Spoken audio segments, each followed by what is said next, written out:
33 minutes, on file tout de suite sur le marché grâce à Romain Daubry que l'on rejoint au sein de la cellule info d'experts de Bourse Direct. Rebonjour Romain et merci de suivre cette séance tout spécialement particulière parce que tout à l'heure quand on se parlait 10h30 on avait l'impression que on s'était installé au-dessus des 6100 points, que entre guillemets tout allait bien, que la hausse était garantie. Bon ben là on est au plus bas du jour, on est certes toujours dans le vert mais on ne progresse plus que de 0,4%, on est à 6061 points. Qu'est-ce qu'on peut dire de notre indice et puis plus généralement des autres indices, de leur psychologie aussi, parce que là il y a certainement de la psychologie là-dedans ce matin. Rebonjour Cédric.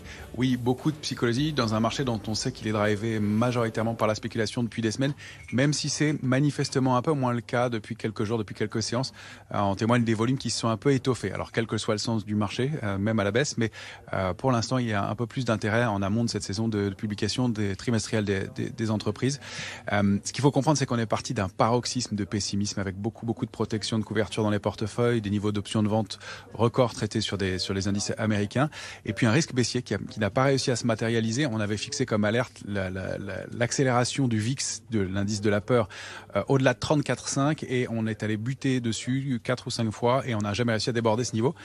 Et donc, sous forme de contre-pied, le marché repart dans le sens inverse. Donc, les vendeurs se rachètent. Il y a des rachats de short, c'est clair. On le disait. Sur l'Eurostoxx, pas de mouvement.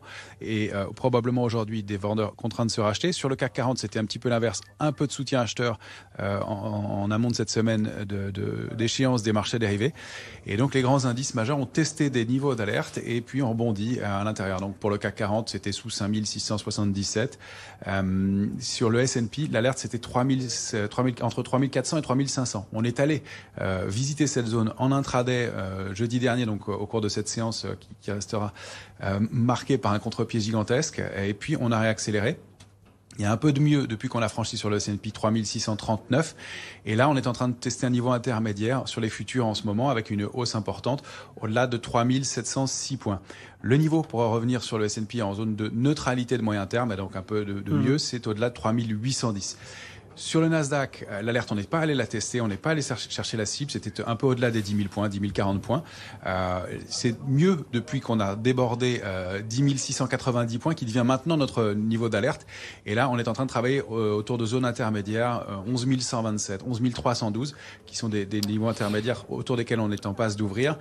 Mais la réactivation de la dynamique haussière, elle se ferait plutôt au-delà de 11 510 et surtout 11 638 points sur le Nasdaq 100. Alors, ça veut dire qu'on a ouvert à Paris vendredi dernier avec un gap qui lui serait un gap de rupture. Donc ça c'est notre alerte à Paris. C'est situé aux alentours de 5900 points, 5899, 5911. Ça c'est le niveau à préserver. Et on aurait peut-être un peu d'avance puisque les indices américains sont peut-être en train d'ouvrir sur un nouveau gap. Donc il va être intéressant de voir s'il est préservé, s'il reste ouvert. En fonction du fait qu'il reste ouvert, qu'il soit comblé ou enfoncé, ce gap-là nous donnera notre zone d'alerte et puis la force du mouvement actuel. Et on a donc depuis 3 ou 4 séances un petit faisceau d'un indice qui laisse à penser qu'effectivement le marché peut se retourner avec ce short squeeze, des volumes qui s'étoffent, ces gaps, et puis des figures de retournement qui se sont mises en place. On était un peu mitigé quant à la hausse qui avait lieu le 4 octobre dernier, cette forte hausse de plus de 4%. Parce qu'il n'y avait pas de figure de retournement. Or, la consolidation qu'on a formée depuis... Ouais, effectivement, on était monté avec un volume de 4 milliards sur l'indice parisien, 4% avec 4 milliards, c'était quand même très faible. Il y avait du technique là-dessus, il y avait du short squeeze probablement aussi.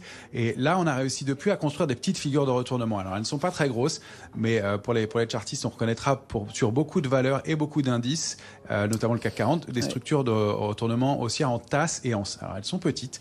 Elles donnent des cibles situées entre 6 à 10% selon les indices, plutôt 6 sur le CAC 40, une dizaine de pourcents sur le S&P par exemple.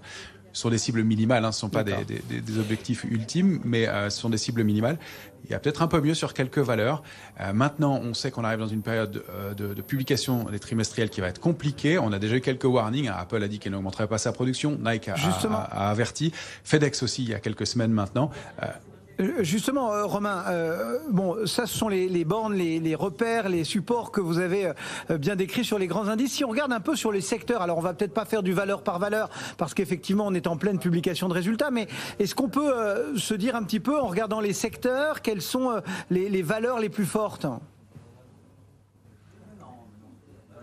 Alors on peut, ceci dit, il va être plutôt intéressant de regarder valeur par valeur. Pourquoi? Parce que la logique sectorielle est assez faible en ce moment. On a l'automobile qui donne des signaux, l'industrie aussi, la construction très récemment et le secteur bancaire aussi assez récemment, c'est encore timide. Donc les plus forts, c'est l'automobile et l'industrie à court terme. Maintenant, sur les valeurs, il y a effectivement aussi cet élément qui est intéressant, c'est qu'il y a plus de valeurs qui ont des configurations intéressantes et fortes sur le CAC 40 qu'il y en avait auparavant. Donc on a identifié, nous, Publicis, Legrand, Schneider Electric, Hermès, Renault et Worldline qui sont plus fortes que le reste du marché. Puis il y a des recovery qui peuvent se mettre en place aussi avec Téléperformance, Dassault Systèmes et puis Stellantis qui sont assez intéressantes et assez entourées. On peut aussi chercher sur des plus petites valeurs. Il y a OVH. Alors c'est vraiment une recovery, mais il se passe quelque chose. Une petite structure aussi. Ou Trigano encore, qui elle a bien publié et qui est assez entourée depuis. Et puis des structures intéressantes à surveiller comme JC Deco, qui est un peu oublié depuis plusieurs mois maintenant, qui est très en retard et qui donne pareil une petite structure de retournement. Ou Atos, qui a l'air de sortir d'une zone de congestion. Mais tout ça, encore une fois, ça donne des structures de retournement haussière qui sont assez petites, avec des perspectives qui, au maximum, donnent une quinzaine de % de hausse. Et si la feuille de route pour nous, c'est maintenant un rebond possible avec les niveaux d'alerte qu'on a bien identifiés et des accélérations haussières, on reste en zone de neutralité à moyen terme et ce jusqu'à 6500 points, un peu en dessous sur le CAC 40 comme repère. Et le fait est qu'on considère qu'il y aura probablement besoin de consolider ces mouvements pour former des structures de retournement de plus long terme, donc des pics et des risques baissiers, mais qui sont peut-être pour un peu plus tard, soit fin ou début d'année prochaine. Mais pour l'instant, un petit peu mieux à court terme, même si c'est encore vraiment timide et le frémissement de mouvement. Point très complet signé ce matin Romain Daubry depuis la cellule Info d'Experts. Merci Romain.